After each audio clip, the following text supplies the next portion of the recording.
India ने हमारे desires को बहुत बढ़ा दिया है। अब सिंगल इनकम से काम नहीं चल पाएगा और इन्फ्लेशन तो डिजायर्स के साथ साथ बढ़ ही रहे हैं। मतलब अब हमारे कमाए हुए पैसों को भी काम पे लगाना पड़ेगा। मनी को फास्टेस्ट ग्रो करने के प्राइमरीली दो तरीके हैं, शेयर मार्केट में या तो पैसा डाल दो या फिर रियल एस्टेट में। इन दोनों में किए गए इन्वेस्टमेंट आपके पैसे को जल्दी डबल या ट्रिपल कर सकते हैं, लेकिन मैटर यह करता है कि आपने इन्वेस्टमेंट किया कब है। प्रॉपर्टी का एग्जांपल ले तो किसी भी प्रॉपर्टी को ऑलरेडी बढ़े हुए रेट में खरीदेंगे तो आगे जाके उसकी वैल्यू बहुत ज्यादा नहीं बढ़ेगी। इसलिए इंपॉर्टेंट ये है कि new societies and growing areas में प्रॉपर्टी परचेज करें। Same is the case with shares. Most people buy shares of companies which have already grown tremendously in past and will be growing slow in future as compared to the companies which are currently smaller in size. लेकिन इस बात का ये मतलब नहीं है कि unlisted shares only small companies ही offer करते हैं।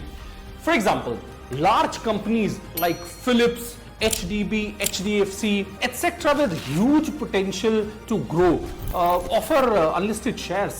मैं बात कर रहा हूं उन कंपनीज की जिन्होंने अभी तक IPO लॉन्च नहीं किया है, लेकिन अनलिस्टेड शेयर्स के थ्रू उन कंपनीज में इन्वेस्ट करके ज्यादा रिटर्न्स कमाया जा सकता है। जनरली इन कंपनीज के senior employees, family members, friends, इनके सप्लायर्स एंड क्लोज एसोसिएट्स जो होते हैं वही इन कंपनियों में इन्वेस्ट करके और अच्छे रिटर्न्स कमाते हैं, लेकिन आप भी इनमें इन्वेस्ट कर सकते हैं।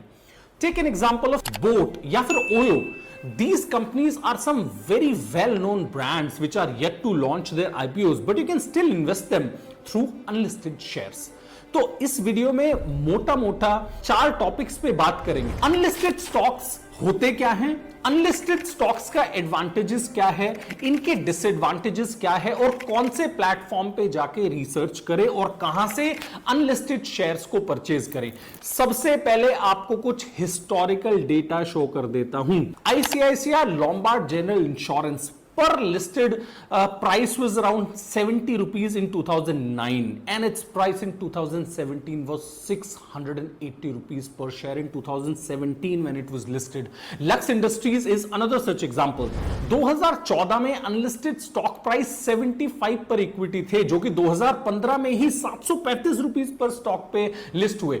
मतलब एक साल में करीब 10 गुना प्रॉफिट। ये तो सिर्फ कुछ एग्जांपल्स हैं, लिस्ट तो काफी लंबी है। अनलिस्टेड स्टॉक्स में इन्वेस्ट करने के पहले फायदे देख लेते हैं। सबसे बड़ा फायदा पोटेंशियल फॉर हाई रिटर्न्स, क्योंकि ये कंपनीज अपने ग्रोइंग फेज में होते हैं, इसलिए इनमें ग्रोथ पोटेंशियल ज्यादा होता है। Number 2, diversification of investment portfolio.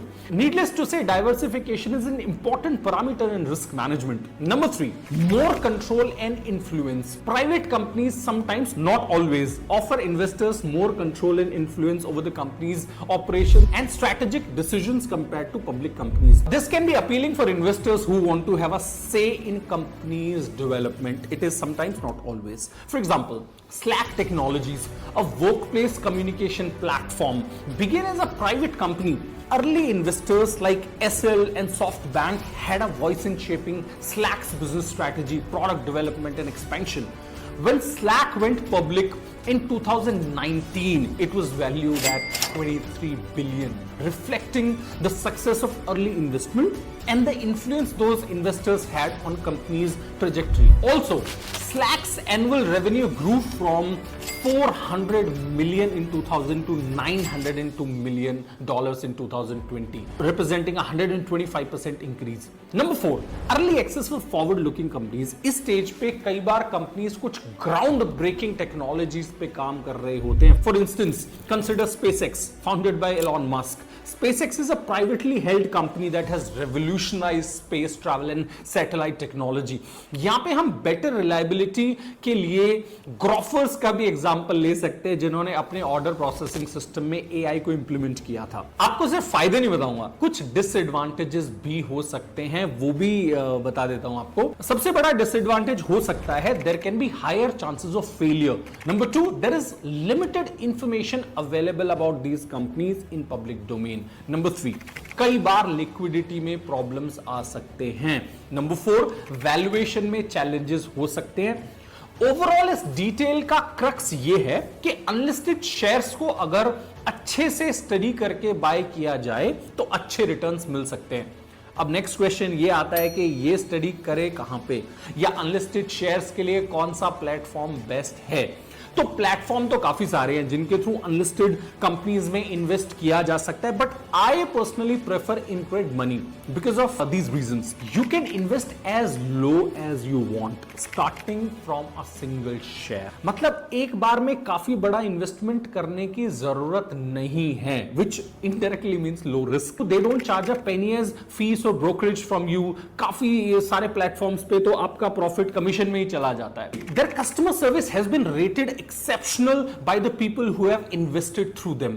They are just a click or a call away from their customers.